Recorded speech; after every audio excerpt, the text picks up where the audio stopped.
이제 믿음을 새롭게 우리 믿음에 대한 이야기를 시작하면서 벌써 7주가 지나서 오늘 마지막 시간을 맞이하게 됩니다.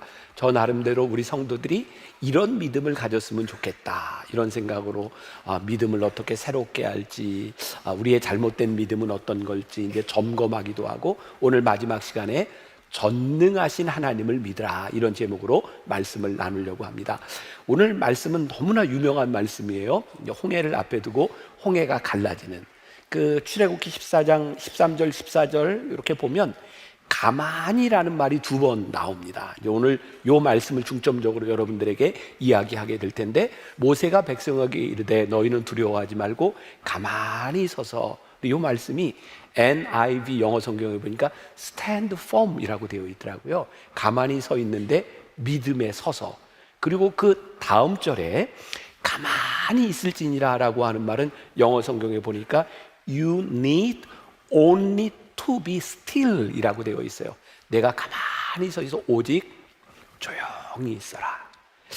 이 말씀이 굉장히 저에게 의미 있게 다가오더라고요. Stand firm, 가만히 서면 우리들은 가만히 기다리게 됩니다. 그리고 놀라운 것은, 저는 이제 설교 준비를 좀 일찍 하는 사람이니까 이 말씀도 한 1년여 전에, 그리고 변화산 새벽기도의 말씀도 한 1년 반 전에 제가 원고를 다 써놓고, 그리고 믿음으로 믿음 안에 서라고 하는 그런 말씀으로 올 한 해를 지나가고 있는데, 진짜 하나님이 기가 막히게 이 일들을 연속선상에서 진행하고 계시구나라는 생각이 들어요. 그래서 저에게는 이번 변화산이 굉장히 기대가 됩니다.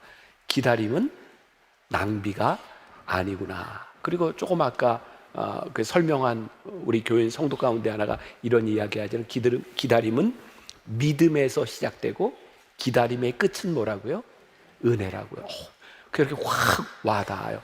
이건 제가 한 말이 아니라 예배팀에서 만든 문장인 것 같은데, 그렇구나.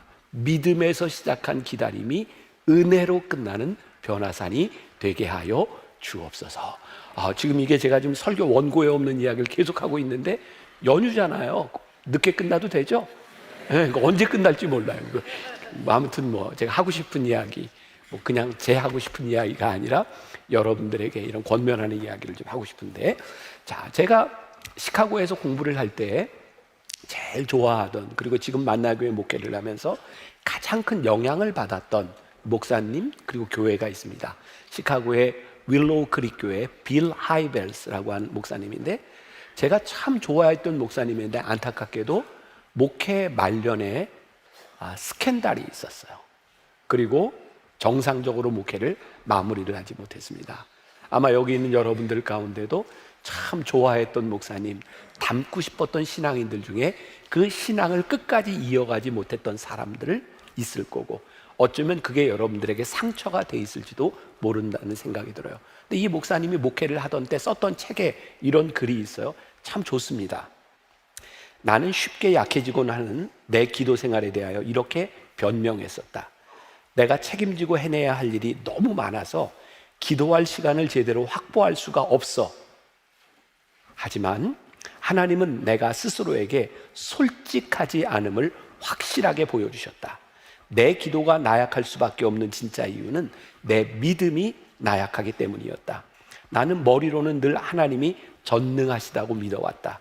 그 점에 관해서는 글도 쓰고 설교도 했다. 하지만 정작 이 마음을 새겨야 할 곳, 바로 내 마음에는 새기지 않았다. 내 마음이 설복되지 않을 때는 내 어려운 상황을 놓고 기도하지 않고 내 절박한 필요들을 채워달라고 간구하지도 않았다. 내 마음 깊은 곳 어디선가에는 그런 문제들에 관해 하나님이 무엇이든 할 수 있는 분이라고 믿지 않았던 것이다. 저는 이 글을 보면서 이 목사님이 솔직한 기도에 대한, 그리고 믿음의 고백들 참 귀하다라는 생각을 했는데, 이런 글을 썼던 분이 왜 마지막에 그렇게 되었을까? 이건 저와 여러분들 모두의 문제일 것 같아요. 믿음은 한순간의 마음가짐이나 한순간의 믿음의 열정을 가지고 지나가는 것이 아니라, 우리들이 어떻게 끝까지 믿음 안에서 씨름하고 하나님을 붙드느냐에 대한 문제구나라는 생각을 합니다. 아마 여기 있는 여러분들 가운데 제가 지난주에도 그런 얘기를 했어요. 우리들이 예배를 드리는데 하나님 앞에 예배를 드리는 이 순간 우리들의 의지는 결코 악하다고 생각하지 않아요. 우리는 선한 의지들을 다 가지고 있고 이 예배 시간에는 특별히 그럴 것 같아요. 뭐 이게 극단적인 얘기겠지만 혹시 여러분들 중에 오늘 예배를 드리고 이제 연휴 가족들을 만나게 되는데 그래 나는 오늘 예배를 마치고 가족들을 만나면 틀림없이 싸움을 할 거야 이렇게 결심하는 분 없죠. 내가 좋은 말을 해야 되겠다, 가족들과 화목해야 되겠다. 그런데 문제는 우리들이 선한 의지를 가지고 있지만 우리들에게 선한 능력은 없어요. 그래서 의지에도 불구하고 우리는 무너질 때가 있기 때문에 우리들이 기도할 수밖에 없는 거죠. 근데 우리는 왜 기도해요? 전능하신 하나님을 믿기 때문에 우리들이 기도할 수 있는 거예요. 그게 뭐예요? 믿음이에요. 우리들에게 전능하신 하나님을 믿는 믿음이 있는가? 아니면 우리의 선한 의지, 우리들이 생각하는 것, 우리의 관념 속에서 우리들은 신앙생활을 하고 있는가? 이 부분을 우리들이 점검할 필요가 있어요. 제가 요 근래 들어서 잘난 척을 좀 많이 안 한 것 같아서 또 제 본색을 한번 좀 드러내야 될 것 같아요. 제가 쓴 책인데도 좋아요. 이 글이 하나님의 시선 2월 27일자에 제가 썼던 글을 조금 읽어드릴게요. 전능하신 주님을 알지 못하면 우리는 주님을 빈곤하게 만듭니다. 우리의 힘으로 깊은 우물에서 물을 길어 올리려 하지만 가능하지 않습니다. 결국 우리의 노력이 끝나는 곳에서 체념하게 되고 체념에 안주하면 불신앙의 자리에 머물게 됩니다. 주님을 빈곤함에 가두지 않기 위해서는 성령의 은사를 가지고 사역하는 것만으로 만족하지 말아야 됩니다. 영어식의 표현인데 God in a box, 하나님을 상자 안에 가두다라는 말이 있습니다. 인간이 하나님의 능력이나 범위를 임의로 제한할 때 사용하는 표현입니다. 내 사고와 내 인식의 범위 안에 하나님을 가둔다면 마치 내가 들을 수 있을 법한 박스 안에 하나님을 넣고 다니는 것과 같습니다. 하나님은 우리가 아는 것보다 훨씬 크신 분이십니다. 하나님을 제한하지 마십시오. 우리가 기도하고 우리가 믿음 생활을 한다고 하는 것은 God in a box, 하나님을 내 사고 속에 가두는 것이 아니라 내 사고를 넘어선 하나님을 우리들이 믿을 때에 우리들은 그때 비로소 진실한 기도를 하게 돼요. 제가 BTD 영성훈련 첫날이면 사람들에게 이런 이야기를 합니다. 여러분들의 능력이 끝나는 곳에서 하나님을 다시 생각하면 그때 기도가 시작됩니다. 이때 기도는 어떤 의미인지 아시죠? 우리는 누구나 기도할 수 있어요. 그런 기도 말고 그때 비로소 시작되는 기도, 하나님의 능력을 우리들이 믿는 기도. 이런 말은 많이 들어보셨죠? 내가 일할 때 하나님은 쉬고 내가 기도할 때 하나님은 일하고 계십니다. 이 말을 또 이제 오해하지 말아야 돼요. 그럼 우리들이 기도하고 아무것도 하지 않아도 된다라고 하는 의미가 아니라 우리들이 진짜 기도할 때 하나님은 우리를 위해 일하시고 그때 비로소 우리들의 삶은 아주 다이나믹하게 변할 수 있는 거예요. 저는 우리 안에 믿음이 있으면, 우리 안에 신앙이 들어오면 저는 필연적으로 우리들의 삶은 다이나믹해진다고 생각해요. 왜요? 하나님의 능력을 믿고 살아가는데, 하나님의 능력 안에 살아가는데 우리들이 어떻게 우리들의 삶이 다이나믹해지지 않을 수 있겠는가? 성경에는 하나님의 전능하심을 많이 증거하고 있어요. 근데 전능하신 하나님 앞에서 우리는 어떤 태도를 취하고 있는가? 우리들이 진짜 기도하지 않는 이유, 어쩌면 그것은 하나님을 신뢰하지 않기 때문에, 믿지 않기 때문에 우리들이 기도하지 못하는 것은 아닐까?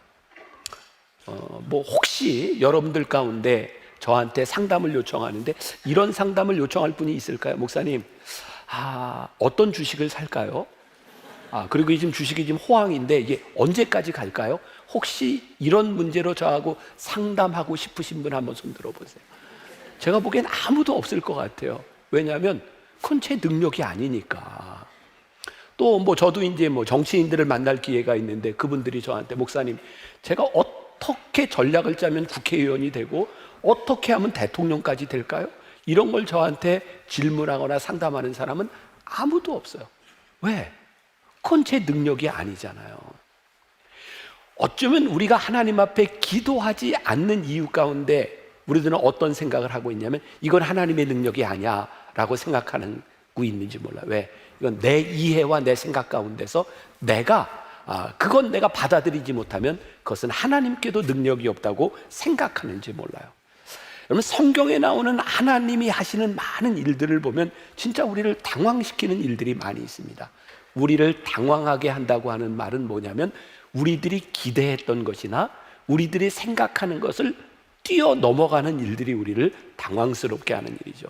예를 들어서 우리가 너무나 잘 알고 있는 홍해를 가르고 이스라엘 백성들이 출애굽하게 하는 그 사건들, 이스라엘 백성들이 여리고에서 가나안 땅으로 들어갈 때 요단강이 갈라진 사건들, 그리고 오병이어의 사건들, 이런 것들이 어떻게 우리를 당황하게 하지 않을 수 있겠는가? 여러분, 오늘 이 출애굽기 14장 이스라엘 백성들이 홍해를 건너고 난 다음에 15장에는 미리암의 노래, 이걸 찬양하는 노래가 나오고 이제 16장, 17장 이제 출애굽해서 나가는 과정들이 나옵니다. 그런데 출애굽해서 광야를 지나가다가 물이 없어서 어려움을 당하게 되는 장면이 나옵니다. 믿으세요. 진짜 있어요. 성경에. 궁금한 분들은 가서 이제 한번 보셔도 좋아요. 근데 출애굽기 17장 6절과 7절에 이런 말씀이 있어요. 내가 호렙산에 있는 그 반석 위 거기서 내 앞에 서리니 너는 그 반석을 치라. 그것에서 물이 나오리니 백성이 마시리라. 반석을 치라. 거기에서 이스라엘 백성들이 물을 마시리라. 그리고 이곳 사람들이 물이 없어 다투었던 이것을 물이 바라 라고 부르는 거예요. 자, 성경을 우리들이 이제 묵상하고 큐티한다라고 생각할 때는 우리들이 좀 이제 깊이 말씀을 보게 되는 거죠. 자, 봅시다. 이스라엘 백성들이 이제 출애굽해서 광야를 지나가는데 물이 없어요. 하나님이 물을 내시려고 해요. 그러면 조금이라도 개연성 있는 하나님이 우리들에게 명령하신다면, 야, 이 땅을 팔아. 그러면 조금 우리가 메이크 센스가 돼요. 그래, 땅 파면 나오겠다. 근데 이 사막의 광야에 그것도 거기에 덩그러니 놓여있는 바위를 반석을 치라. 말이 안 되잖아요. 응? 말이 안 돼요, 이거. 근데 하나님이 우리를 당황스럽게 하시는 일이에요. 그러니까 하나님께서는 행하시는 일들, 하나님 전능하신 하나님이 행하시는 일들은 사실은 우리의 사고 가운데서 일어나는 일들이 아니라 이것을 넘어서는 하나님의 역사 가운데 하나님이 행하시는 일들이에요. 여러분들은 여러분들의 인생에서 어떤 경험, 어떤 간증을 하시는지 모르겠어요. 저는 이제 목사니까 목회를 하다 보면 야, 이게 하나님이 정말 이렇게 인도하시는구나, 그런 것들을 경험할 때가 있어요. 이제 시간이 지나가면 이제는 말할 수 있다, 그런 것들이 있잖아요. 시간이 지나가고 이 또한 지나가리라. 보니까 제 삶에도 목회 여정에도 그런 시간들을 지나서 이제 깨닫게 하시는 것이 있어요. 우리 교회가 거의 한 20년 전, 그때 교회가 이런 시설을 가지고 있지는 못하지만 빚도 많이 있었지만 진짜 그때 부흥을 경험했던 때입니다. 그러니까 막 사람들이 막 오니까 공간도 부족하고 제일 문제가 뭐였냐면 교육관이 부족한 거였어요. 혹시 여러분들 저 교회 옆에 탄천변에 연세요양원 아세요? 옛날에 이제 그건 이제 이름이 좀 바뀌었는데, 여러분 그런 생각 안 해보셨어요? 저 연세요양원이 우리 교회 건물이었으면 기가 막혔겠다, 이런 생각 안 해보셨어요? 야, 차도 좀 거기 될 수 있고. 그때 20년 전 그런 생각을 했어요. 하나님, 저게 우리 교회 땅이고 우리 교회 건물이면 진짜 교육시설도 그렇고 참 좋은 인프라를 갖출 수 있겠습니다. 그때 제가 담임 목사 되고 얼마 되지 않았을 텐데 정말 그 건물을 살 수 있는 기회가 왔어요. 지금 그 건물과 땅은 지금보다 7, 8배 정도 더 비싸요. 근데 그때 그걸 살 수 있는 기회가 왔는데 문제는 제가 계약하는 날 미국에 약속이 있었어요. 저는 가야 됐고, 그때 이제 우리 교회 이제 장로님에게 이제 시간이 많이 지났으니까 누군지도 모르니까 하는 얘기예요. 그 장로님이 이제 계약을 하게 됐고 이제 10% 계약금을 걸고 이건 우리가 꼭 해야 됩니다. 그리고 이제 저는 준비를 해놓고 저는 미국으로 갔어요. 그런데 계약하려고 위임받았던 장로님이 계약을 안 하고 잠수를 탔어요. 이유는 뭐냐면 그 당시에 교회가 빚도 있는 상황에서 이것까지 계약하면 교회가 많이 어려워지겠다고 판단을 하셨던 것 같아요. 그래서 그거를 제가 미국에서 장로님이 잠수를 타는 바람에 계약이 무산됐습니다. 이런 얘기를 들었을 때 제 기분이 어땠을까요? 정말 이럴 수가 있나.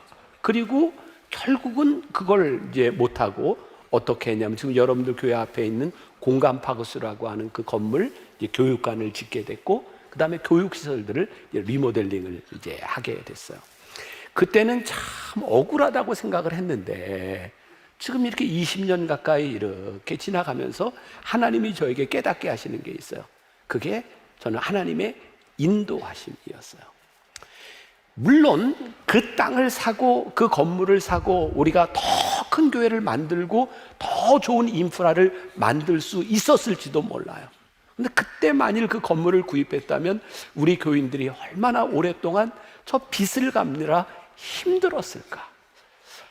큰 교회가 잘못된 것이 아니고 큰 건물이 잘못된 것이지 않지만 하나님은 우리 교회를 통해 이끄시는 그 길이 큰 건물과 큰 교회에 대한 길이 아니라 우리를 향한 하나님의 계획이 있으셨구나 라는 생각을, 그 고백을 제가 하게 되는 거예요. 우리들의 삶에, 우리들의 인생에 우리를 당황케 하는 그런 일들은 당황스러운 일이지 하나님이 일하시지 않는 것이 아니다. 자, 보세요. 오늘 본문 말씀 출애굽기 14장에 이스라엘 백성들이 홍해를 앞에 두고 뒤에서 애굽 백성들이 막 쫓아오는데 뭐라고 말씀하세요? 모세가 백성들에게 이르되 너희는 두려워하지 말고 가만히 서서, 전 여러분들이 이제 오늘 이것만 기억하고 가도 괜찮아요. Stand firm. 가만히 쓰는데 그냥 정적으로 서는 게 아니라 어떻게 해요? 굳게 서라. 그리고 13절, 14절에 보니까 여호와께서 너희를 위하여 싸우시리니 너희는 가만히 있을지는 be still. 저에게 어떤 생각이 드냐면 그렇구나. 우리들이 하나님 앞에 믿음으로 가만히 서면 우리는 가만히 있을 수 있구나. 이 뉘앙스가 느껴지시나요? 우리들이 굳게 서면 우리는 하나님이 하시는 일을 조용히 볼 수 있어요. 제가 이렇게 정리를 했어요.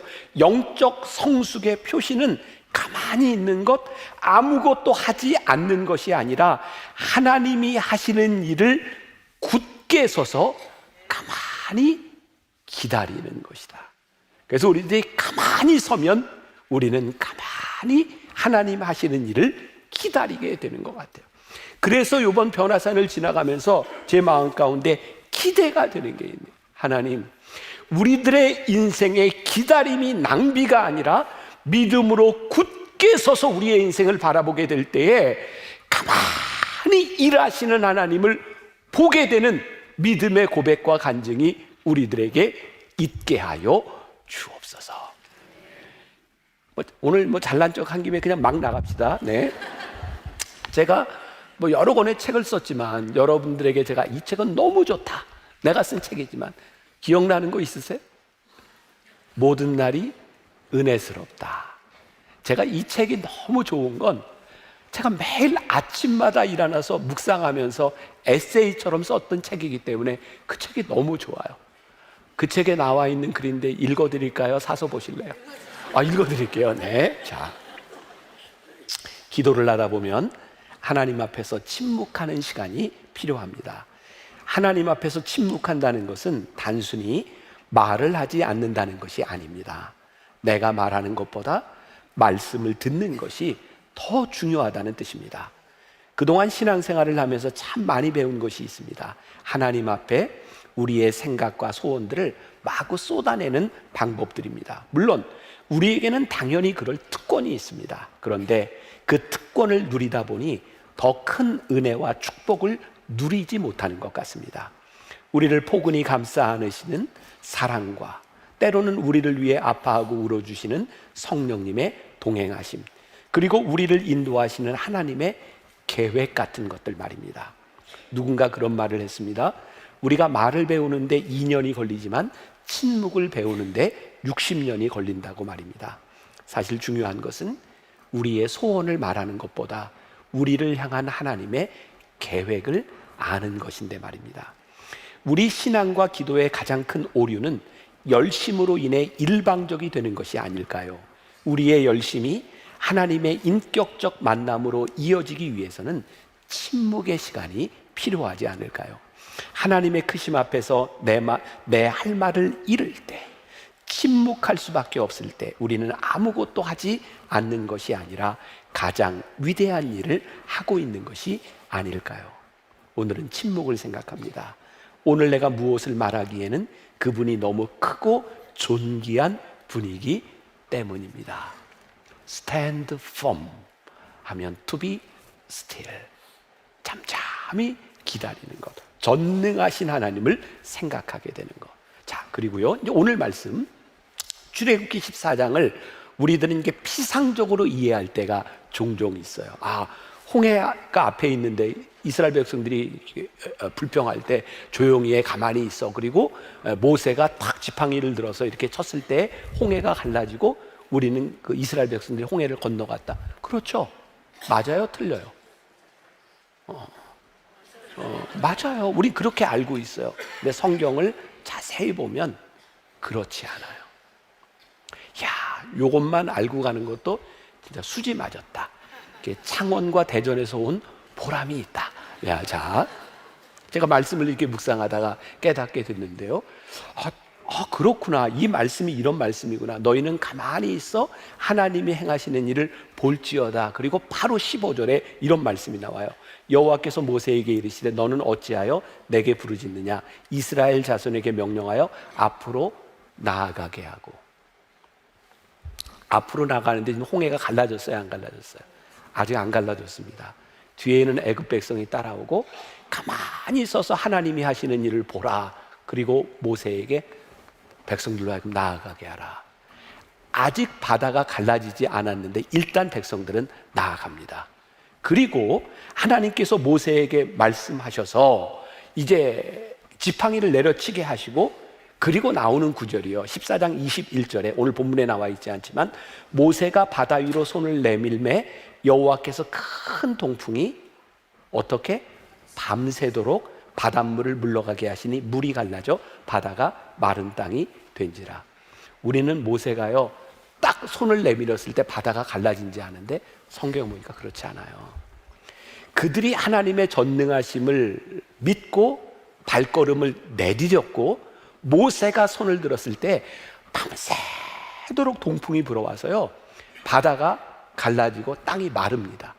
그리고 이스라엘 백성들이 그 마른 땅을 건너가게 됩니다. 여러분, 그냥 갈라진 게 아니었어요.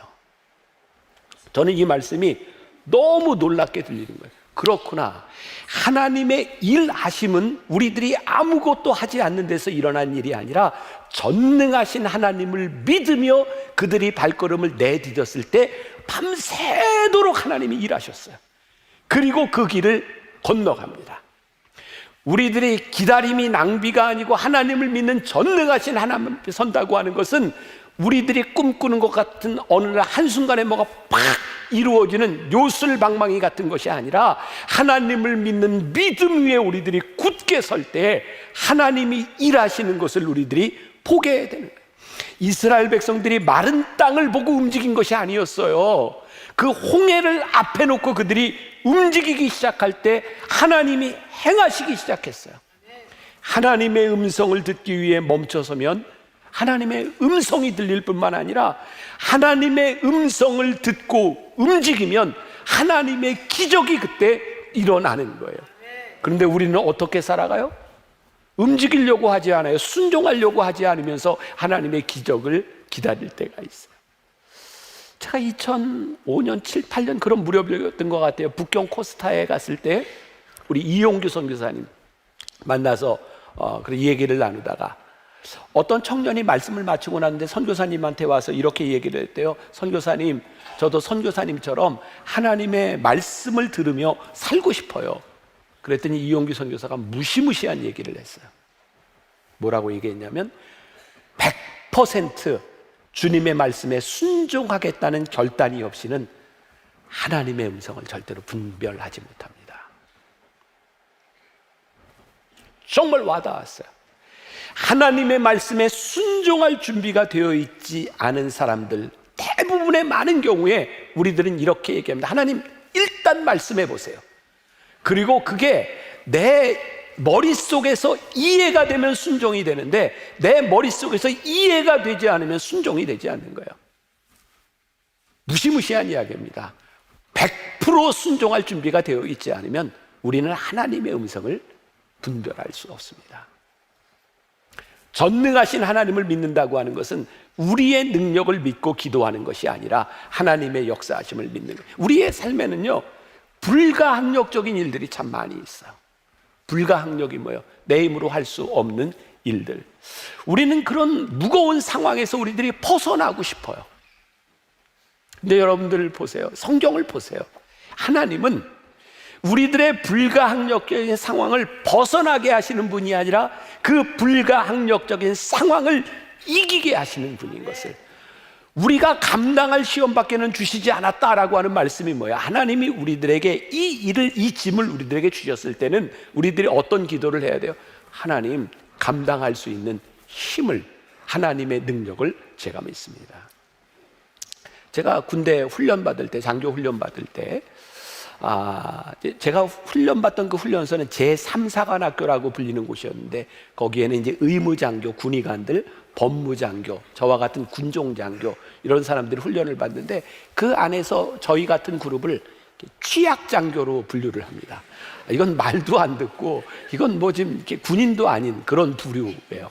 그게 아주 전설같이 내려오는 여러 가지 이야기들이 있어요. 그 중에 여기 의사 선생님한테 좀 미안한데, 제일 훈련 못 받고 하는 게 군의관들이에요. 군목들보다 조금 더 했던 것 같아요. 어떤 일이 있었냐면, 행군을 하는데 군의관 중에 하나가, 후보생 중에 하나죠, 총이 무거우니까 행군하다가 총을 버리고 그냥 갔어요. 여러분 생각해 보세요. 이게 말이 됩니까, 말이? 근데 이제 그게 뭐 옛날에는 우리 간첩 신고도 많고 그랬잖아요. 그러니까 이게 간첩이 이게 총을 버렸다 그러면 신고가 들어가고 난리가 난 거예요. 총이 무거워요.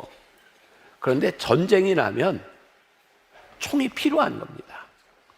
여러분, 우리 인생에 말이죠, 무겁고 버겁게 느껴지는 일들이 여러분들의 인생에 정말 필요한 일들이에요. 하나님께서 우리들에게 그 버거움을 감당할 수 있는 힘을 주시면, 그 힘으로 우리들이 살아갈 수 있으면, 그 짐들이 우리들에게 짐으로 끝나는 것이 아니라 그 짐으로 인하여 우리의 인생을 이끌어 가시는 하나님의 능력을 우리들이 깨닫게 돼요. 제가 또 이렇게 문장을 정리했어요. 우리 인생에서 치워버리고 싶었던 짐들이 우리를 살리는 도구가 될 수 있다는 것을 말입니다.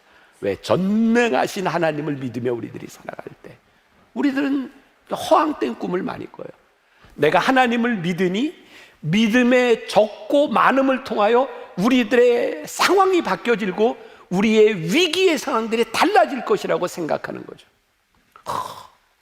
진짜 우리들이 믿음이 이렇게 좋아서 이 연휴를 시작하는데 우리들이 예배를 드리고 고향을 가는데 너무 놀랍게도 내가 가는 길이 막 열려.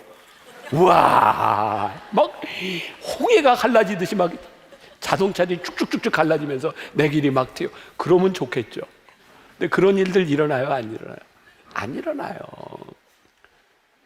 믿음이 적든 많든 우리들의 삶에 동일하게 다가오는 위기들과 동일하게 우리들이 맞이하는 상황들이 있어요. 근데 우리는 어떤 꿈을 꿔요? 내가 이런 믿음이 있으니 하나님, 내가 이 상황에 처하지 않게 해주세요라는 기도를 할 때가 많이 있죠. 전능하신 하나님은 우리의 위기, 우리들 모두가 맞이하는 이 상황들을 없애주시는 분이 아니라 이 상황을 감당할 수 있는 능력을 주시는 분이 우리 하나님이시다. 그래서 중요한 것은 전능하신 하나님을 바라보기 위하여 우리들이 눈을 들어, 믿음의 눈을 들어 하나님을 바라보는 거예요. 우리 인생에서 무엇을 바라보느냐에 따라 우리들의 삶은 달라지게 되어 있는 거죠. 여러분들의 삶에 위기야 문제가 있습니까? 보라는 거예요. 왜? 그건 너무나 당연한 일인데 우리들의 문제는 뭐냐면 우리들의 삶에서 위기도 보려고 하지 않는 거예요. 문제를 바라보는 것은 큰 축복입니다, 믿음의 사람에게. 왜? 그 문제와 위기 가운데서 하나님을 바라보기 때문에 그래요. 누가 그런 얘기 하더라고요. 공주병에 걸린 여자들이 정말 문제 심각하다. 공주병에 걸리면요, 길거리 가다가 이렇게 총든 강도를 만나도요, 공주병 걸린 사람들은 놀라지 않는데요, 받들어 총 하고 있는지 알고 웃으면서 간대요. 문제로 의식하지 못하는 것도 문제고, 우리들의 인생에 문제가 다가올 때 하나님, 이 문제 가운데서 전능하신 하나님을 바라보게 하여 주옵소서. 우리 변화산 이번 주제가 중에 하나가 하나님의 손길이에요. 이번 묵상을 하면서 매일 우리들이 아침 묵상하고 있잖아요. 제가 이 하나님의 손길이라고 하는 이 제목을 만들고 이 노래를 우리 팀들과 함께 이렇게 만들면서 제가 그때 캐나다에서 이렇게 글을 썼어요. 이렇게 작사를 했어요. 그때 제가 글을 쓰면서 하나님, 우리 성도들의 삶에 하나님의 손길이 닿게 하여 주옵소서. 보이지 않는 하나님의 손길이 우리 성도들에게 닿게 하여 주옵소서. 놀랍잖아요. 하나님의 손길이 보이지 않는데 보이지 않는 하나님의 손길이 내 삶에서 역사하고 있어요. 그게 믿음을 가지고 살아가는 사람들의 모습이에요. 오늘은 제가 이제 제 글을 많이 여러분들에게 읽어드리는데 이 마지막 글도 너무 좋아요. 그래서 읽어드리고 우리 함께 이제 찬양, 하나님의 손길 찬양하려고 그래요. 이것도 제가 하나님의 시선 책에서 5월 15일자에 썼던 글입니다. 당신이 구원받기 위해 할 수 있는 것은 아무것도 없습니다. 그러나 받은 구원을 나타내기 위해서는 뭔가를 해야 합니다. 구원받은 우리의 삶에도 늘 어려움과 시련이 닥칩니다.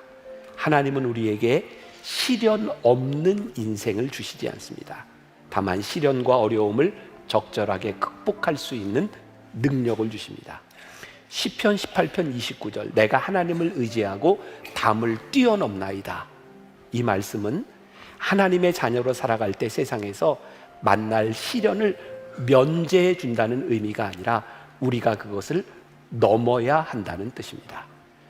불시험이 오면 일어나 대처하십시오. 만일 그 불시험이 당신의 죽을 육체를 통해 그리스도의 생명을 드러낼 기회가 된다면 아무리 아픈 고통이라도 인내하십시오. 오스왈드 챔버스는 시련이 올 때 일어나 대처하라고 합니다. 그 대처는 인내입니다. 인내하는 성도일수록 하나님을 위한 삶의 소리가 곱습니다. 우리 인생을 통해 하나님의 아들을 드러내기 위해서 인내해야 합니다. 기다림은 낭비가 아니에요. 전능하신 하나님을 믿는 사람들에게 오늘 하나님의 손길이 여러분들에게 있기를, 임하기를 간절히 소원합니다. 우리 함께 찬양합시다.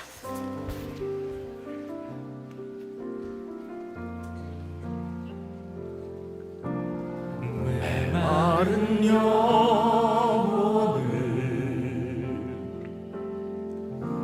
찾으시는 음성,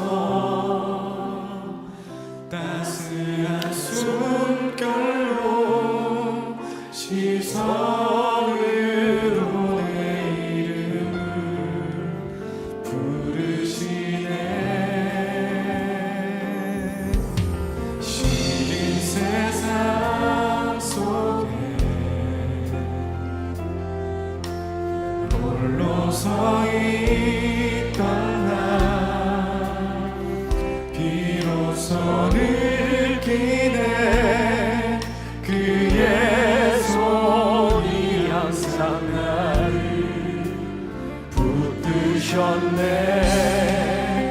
보이지 않는 손 날 이끄시니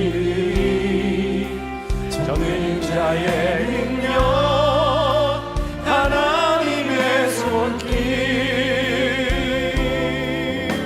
내 능력이 아니 오직 하나님의 능력, 그의 손으로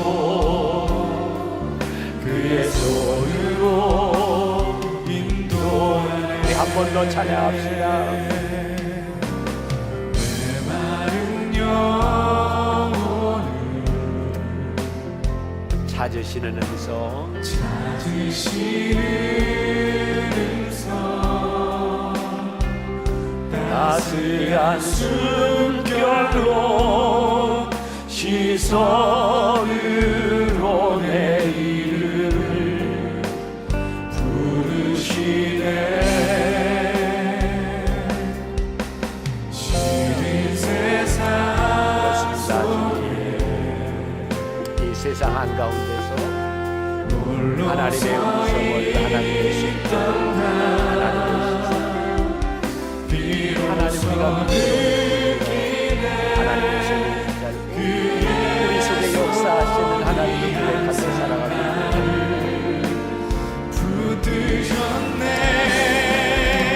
보이지 않는 손 날 이끄시는 찾는 자의 능력, 하나님의 손길, 우리의 심령에 하나님을 하나님 은혜를 오직 하나님의 능력, 그의 손으로 하나님의 손으로 보이지 않는 날 이끄시니 찾는 자의 능력, 하나님의 손길, 내 능력이 아닌 오직 하나님의 능력, 그의 손으로 모든 시선을 주님께 하는 손 날 이끄시니 전능자의 능력, 하나님의 손길, 내 능력이 아닌 오직 하나님의 능력, 그의 손으로 보이지 않는 손, 보이지 않는 손 날 이끄시니 하나님의 손길, 내 능력이 아닌 오직 하나님의 능력, 그의 손으로